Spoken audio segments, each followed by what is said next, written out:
Make life a ride. Evet, biraz konuşacağız bugün. Kısaca neden R1200 GS Adventure 2017 model motosikletimden sonra R1250 GS motosiklete geçtim. Birçok kaynakta bunun çok gerekli olmadığına dair bilgiler bulabiliyoruz YouTube'da. Çoğunlukla aradaki fiyat farkının değmeyeceğini, mevcut R1200 GS'in de son derece yeterli vesaire olduğu anlatılıyordu. Ki ben tamamına katılıyorum bu arada. Dolayısıyla benim söyleyeceğim genel bir şey değil, kişisel bir hadise. Kişisel olarak benim düşündüğümü düşünenler olabilir diye bu videoyu yapıyorum. Aydınlatıcı olmasını umuyorum. Amacım yaptığım alışverişi haklı çıkarmak değil. Veyahut da işte bir öncekinin her zaman bir sonrakinden daha kötü olduğunu vurgu yapmak değil. Motosiklet bir duygu işi, bir keyif işi. Motosiklet mantık işi aynı zamanda tabii ki. Bu üçünün bir arada olmasıyla ilgili bir takım ihtiyaçlara cevap veren bir hobi. En azından bu tarz motosikletler için söylüyoruz. R1200 GS Adventure motosikletimle yaklaşık 71.000 kilometre yol yaptım.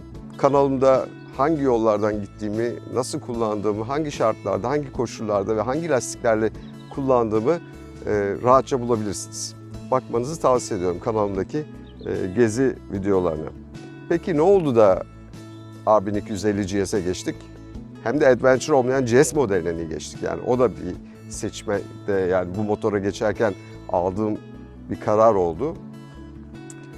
Önce hani neden Adventure değil de GS? Yani GS Adventure neden değil, GS. Aslında bir bakıma böyle bir downgrade gibi gelebilir akla kafaya ama inanın hiç öyle değil. Olay çok farklı. Olay dediğim gibi beklentiyle alakalı sanırım. GS Adventure çok rahat bir motosiklet. Bu rahatsız mı? Ona göre biraz rahatsız. İnanılmaz derecede rahat bir motosiklet. Yani her türlü hava koşulunda, yol koşulunda hiçbir şey hissetmeden uçan halı diyorlar ya, öyle gidiyorsunuz. Bu da kısmen aslında bazı ekollere göre daha bir uçan halı modunda ama sanırım arada bir noktada olmak istiyordum, ben kendi adıma söylüyorum ve biraz rahatsız olmasını istiyorum. Rahatsız olmak derken aslında konfor odaklı değil de sürüş dinamiklerini hissedebileceğim bir motosiklet beni daha fazla tatmin edecekti. Bu yüzden de Adventure değil de GS'e geçtim. Çünkü GS'de pek cevabı, ağırlık transferleri falan daha net, daha güzel hissediliyorlar.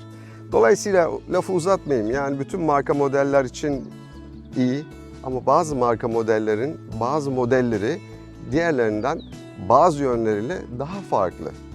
Daha üstün diyebilirsiniz veyahut da öbürü biraz daha başka bir karakteri daha üstün, daha vurgulu diyebilirsiniz. Ne derseniz deyin. Ama böyle bir gerçeklik var. Sonuç itibariyle tabii ki sadece GS Adventure'dan GS'e geçmek bununla alakalı değildi tabii bu satın alma kararımı verirken. Çünkü bir de motosikletin 1200 cc'den 1250 cc'ye çıkmış olması da epey bir kafa kurcaladı. Buna gerek var mıydı? Yani 50 cc için değer mi? Bir şey söylemek istiyorum. Bununla ilgili genelleme yapabiliriz. Yani bu bir genelleme olabilir. Motosikletin teknik verileri eşittir motosiklet demek değil. Motosikletin teknik verileri motosiklet üzerinde yaşadığınız, hissettiğiniz, sizi tatmin eden yönleri artı o teknik verilerin toplamı. Belki de daha fazlası. Sizin bilginiz, tecrübeniz vesaire bir sürü faktör girer bunun içerisinde. 1200 bu noktada beni çok mutlu etmiyordu. Hangi açıdan onu söyleyeceğim hemen. En çok merak edilen 50 cc değil mevzu. 50 cc kesinlikle değil. Karakter. Karakter olarak çok böyle yalın bir beyefendi. Yani çok yalın bir beyefendi. Ya iki şaka yapmak istiyorum. Yani çok nazik bir biçimde şakalarıma karşılık veriyor. 1200 GS nasıl bir makine? Şahane. Adventure'ı şahane. Ne eksikti? Üst devir bandında, yani yaklaşık ne diyelim 6000-7000 herhalde 9000'e kadar olan o bantta böyle bir evet güç var. Açıyorsun gidiyor da 1200 için söylüyorum. Canavar gibi gidiyor. Fakat motorun üstündeyken o devir bandını kullanırken bir an önce tekrar torkun daha verimli olduğu, daha düşük devirlere dönesim geliyordu. Bunda ne oldu? Aynısı devam ediyor. Tek bir farkla. Bunda alt devirler inanılmaz lezzetli. O kadar güzel ve lezzetli ki üst devirlere çıkmıyorsunuz. Ama çıkacak olursanız da bu sefer gerçekten de 1250'nin o üst devirlerindeki arzulu, atletik ve akıcı devirlerini hissederek gitmek sizi yormuyor. Yani daha keyif alıyorsunuz üst devirlerden. İşte bunu arıyordum ben. Hatta sırf bu yüzden BMW S1000XR da radarım içerisindeydi ama Türkiye'de yaşadığım için, Türkiye'de dağ yollarına çıkmayı da çok sevdiğim için, oradaki virajları, aşağıdaki virajları kadar çok sevdiğim için yine GS'den yana oyumu kullandım ama 1250 olduğu için. 1250 bu konudaki bana göre geliştirilebilecek olan hususu geliştirmişti. Zaten BMW'nin sanırım bu konuda Boxer'la, yani bu GS serisindeki özellikle düsturu şu: güzel ve iyi olan bir şeyi değiştirme, bozma. Ama geliştir. Geliştir demek de sadece işte üzerine işte bir tane elektronik süspansiyon bilmem ne takalım diye. Çünkü bu bir Alman ekolü. Böyle bir geliştirmeci, hep daha iyisini çabalama, mühendislik anlamda daha doğrusunu yapma, daha iyisini yapma çabasını bu motosiklette de çok net olarak görüyoruz. Sevgili Demir Eröge, o da bana bir ufak hatırlatmada bulmuştu bu motosikletle ilgili, yani 1250 ile ilgili. O da vibrasyon. Bunlar tabii göreceli kavramlar. Kim için çok vibrasyon, kim için az vibrasyon. Bana göre GS'de de, 1200 GS'de de çok az vibrasyon vardı ama hakikaten bu daha bir ipeksi bir hissiyatla geliyor. Demin söylediğim o üst devir bandındaki karakter. Tork karakteri inanılmaz güzel. Yani insan o torkla sürekli sürmek istiyor. Bu da kötü bir şey. Yani üst devirleri daha keyifli, daha renkli kullanayım diye 1250 GS'e geçiyorsunuz. Diyorsunuz ki altta nasıl tork var, şimdi birazcık da üst devirlerde oynayalım. Ama öyle bir tork yapmış ki motosiklette, inanın, yani torkla sürmek keyifli mi? Yani viraj, dinamik sürüş anlamda söylüyorum bunu. Torkla sürmek tabii ki keyifli. Pır pır pır pır pır, oh mis gibi bir viteste alt devirlerde makine yürüsün gitsin. Torkla virajı almak dinamik birazcık daha, tabii üst devirlerdeki kadar değil. Ne olur hani çok abartmayalım ama dinamik bir sürüş mümkün mü ya? Mümkün, mümkün. Tabii ki sürücüyle alakalı bir durum. İyi bir sürücü her makinede bunu başarabilir, ayrı konu. Ama bunda bir zevk var, bir karakter var, bir keyif var, bir aroma var. Ve hiç istemiyorsun bile üst devirlere çıkmaya. O kötü olmuş bence. Alt devirler şahane. Onun dışında R1250 GS ile ilgili söyleyeceğim, kesinlikle 1200 GS sahibi olanlar motorlarını eğer mutlularsa ve benim bu söylediğim eksiklikleri hiç düşünmüyorlarsa, hissetmiyorlarsa kendi motorlarına binmeye devam etsinler. İnanın ben BMW R1250 GS'i çıkardığında herhalde dedim işte şimdi Ducati 1260 cc'lik bir adventure motosiklet çıkardı. Ducati Multistrada şahane bir motosiklet. KTM 1290S ve R serisi şahane motosikletler. Herhalde dedim işte beygir olarak da düşük kaldı. Hadi ben de bir abilere yetişeyim, hızlı abilere diye düşündüm ama hiç öyle bir kaygısı yok. Yani hiç onlara yetişeceğim diye de bir kaygısı yok. O yine demin söylediğim gibi kendi kulvarında kendi yapmak istediği şeyi yapmış. Hatta şu bile beni şaşırtmaz söyleyeyim. Yani olma ihtimalini düşünebiliriz. Belki beygirler önümüzdeki senelerde daha yükseğe çıkmayabilir, düşebilir. Ama tork konusunda mutlaka bunun yine rakip olarak, benchmark olarak bu motosikleti alacaklar. Bunu inşallah bakalım, göreceğiz hep beraber. Belki de ben yanılıyorum. Sonuçta bu sadece bir fikir. Başka ne anlatabiliriz? Evet, R1250 GS ile ilgili olarak çok detaya bu videoda girmeyeceğim ama neden 1200 GS'den sonra 1250 GS'e geçme ihtiyacı hissettim? Sanırım onunla ilgili kısmen size bilgi vermiş oldum. Bir notlarıma izin verirseniz bir bakayım. Başka ne not almışım? Bu arada bu videoda anlattıklarımın çok daha detaylısını Tümer Gündem Facebook sayfasında, benim orada Facebook'ta birkaç tane sayfam var. Tümer Gündem fotoğrafı falan onlar değil, yani sadece yalın olarak Tümer Gündem sayfasında notlar sekmesi diye bir sekme var Facebook'ta. O notların içerisinde bu motosikletle ilgili bugün bu videoda anlattıklarının ayrıntılarını bulabilirsiniz. Eğer ilgilenen varsa oraya da bir göz atabilir. Evet, şimdi notlarımı gördüm. R1250 GS ve R1250 GS Adventure ortak değişimler diye notlarım var. Yani hem GS hem Adventure motosikletinde ne gibi değişimler olmuş onlara beraber bir göz atalım. Neler not almışım? Bu 71 bin kilometrelik deneyimin ardından bununla yaptım. Herhalde bir 7-8 bin 9 bin kilometre yapmışımdır diye tahmin ediyorum. Sonuçta ancak bir gerçek bir fikre sahip olduğumu düşünüyorum ki hala da böyle çok anlayamadığım şeyleri var. Daha doğrusu öğrenmem gereken şeyler var. Mesela rake ve trail açısı GS Adventure'da bundan daha farklı. 1200'de de aynı, 1250 serisi için de aynı. GS Adventure çok daha rahat dönüyor. Yani dar dönüşleri daha rahat. GS Adventure ortak değişimler. Notlarıma bir göz attığımda şunu görüyorum. Şasi kuvvet veya moment etkisi altında şekil değiştirmeyen, formunu koruyan daha rigid geldi bana. Şasisi değişmemiştir büyük bir ihtimalle. Yani aynı malzeme kullanılmıştır. Bir şey değişmemiştir ama bana bunu hissettiren sanırım süspansiyonu yapan firmada bir değişiklik oldu. Yani ilk bindiğimde de o şeyi hissedebiliyordum. Yani onu bizim Adventure'da da GS'de de bu kadar net hissetmiyordum. Şimdi daha net hissediyorsun. Bu arada hem GS Adventure R1250 GS Adventure hem R1250 GS için bunu söylüyorum. Yine birinci konuyla alakalı galiba bu süspansiyonla ilgili belki ufak ayarlamalar veyahut da firmanın değişmesi bilemiyorum sebebini. Bunlar dediğim gibi benim düşüncelerim sadece tümel gündeme bağlıyor. Bir genel veya çok resmi bir şey olarak almayın bunları. Değil çünkü. Ama gerçekten hüsnü niyetle bir ona da torpil geçmeden, sizi de kandırmadan gerçek düşüncelerimi paylaşmaya çalışıyorum.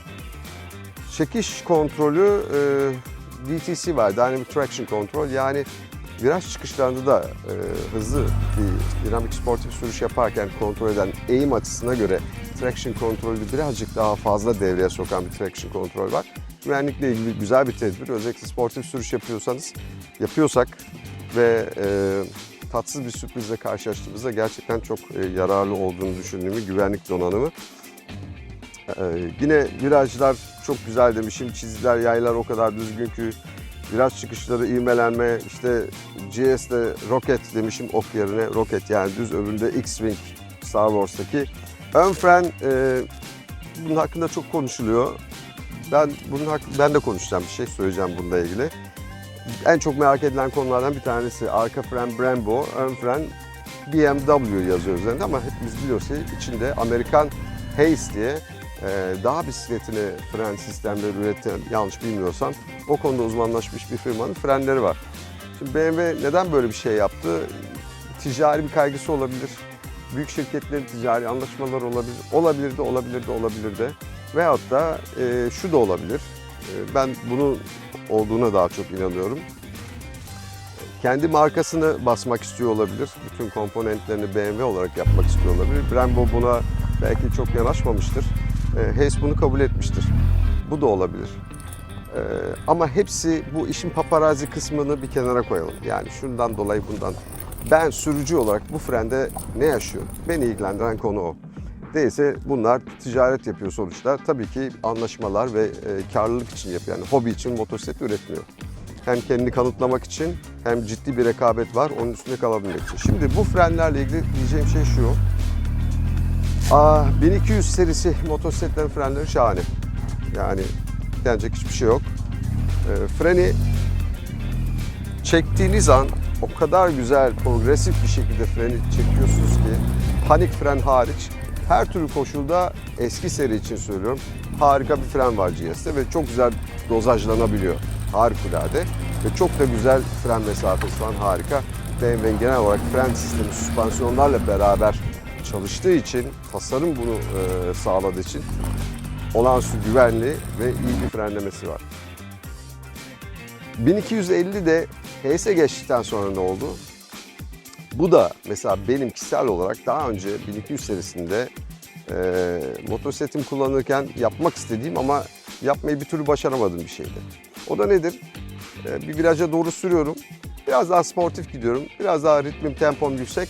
Virajdan önce gazımı güzelce kapatıp hafif de frenle yavaşlayıp ondan sonra uygunsa aynı viteste, hızıma göre daha başka vites seçmem gerekiyorsa o vitesi seçip ondan sonra virajımı girip işte çıkışta da viraja girip ondan sonra çıkıp ivmelenerek uzaklaşmak, gazlayarak uzaklaşmak virajdan. Şimdi bunu yapamıyordum çünkü 1200'de böyle o viraja doğru geldin, gazı kapattın, o freni elini uzatıp oraya gelene kadar motosiklet zaten epey yavaşlamış oluyor. Bu eksikti. Şimdi burada bu makinenin bahsettim ya torku ve negatif ivme, buna dikkat edin, negatif ivme yani gazı kademeli olarak kapattığınızda veyahut da çok hızlı kademeli olarak kapatsanız bile çok akıcı, güzel bir yavaşlaması var. Yani hemen bir yığılma yapmıyor. Daha böyle lineer bir düşüş yaşıyorsunuz hızla. Bu şahane. Ben buna bayıldım. Diğer konu elimi uzatıp frene dokunduğum an, pardon bakalım ses kaydımız hala devam ediyor mu? Evet. Elimi uzatıp frene dokunduğum an o kadar çabuk ısırıyor ki inanılmaz güzel. Bu diğerinden kötü bir fren değil, bu diğerinden iyi de bir fren değil. Bu diğerinden farklı bir fren. Bunu kullanmak, buna alışmak, diğerine alışmak kadar kolay. Çünkü bu tarz bir motosiklete binen bir insanın da birazcık bu konuları bildiğini varsayıyoruz. Sonuçta çok ağır, güçlü bir motosiklet. Yani güvenlik donanımları olmasa, hepsini kapatsa bile rahatça sürebilecek olduğunu farz ediyoruz sürücünün. Dolayısıyla buna alışmak o kadar zor da bir şey değil, çok kolay bir şey. Hatta dediğim gibi bence bu sportif karaktere, hem torkta bulunan o sportif karaktere, hem üst devirlerde bulunan o sportif karaktere sportif bir fren gerekiyordu. Bu motosikletin frenini tabii ki bir süper sport makinenin frenleriyle kıyaslamıyorum. Ona benziyor falan da demiyorum. Yani çok böyle çekmeyelim sözlerimi. Ben kendime söylüyorum. Çekmeyeyim yani. Siz de çekmeyin ne olur kafanızda öyle bir yere. Bir önceki seriye kıyasla bu kıyaslamayı yapmak anlamında söylüyorum. Peki gelelim başka ne varmış? Ön frenlerden epey bahsettik. Evet, makine shift cam. Buna bindiğinde o shift cam'in bana ne ya orada shift cam varmış bilmem ne cam varmış yani. Orada bir yazısı var. En fazla beni hani belki hoşuma gidecek şey o. Ama beni asıl mutlu eden şey bunun üstündeyken neler hissettiğim. Bana bir şey veriyor mu? Bir şey hissediyor mu? Sesini duymak için anahtarımı aldım. Bir sesini duyalım bakalım.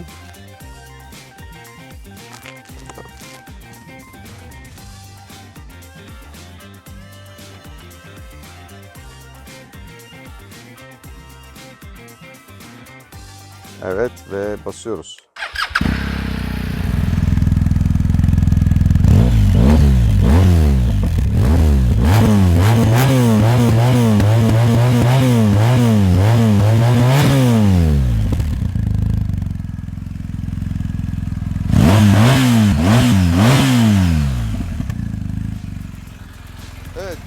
Evet, ben duydum. Siz de umarım duymuşsunuzdur. Neyse biraz çalışsın. Mikrofonu da şöyle alayım. Yüksek devirlerdeki istek arzu inanılmaz derecede güzel. Bu ses aynı zamanda yola da yansıyor, sürüşe de yansıyor. Hayatı bir sürüş yapın, kendinize iyi bakın. Hoşça kalın.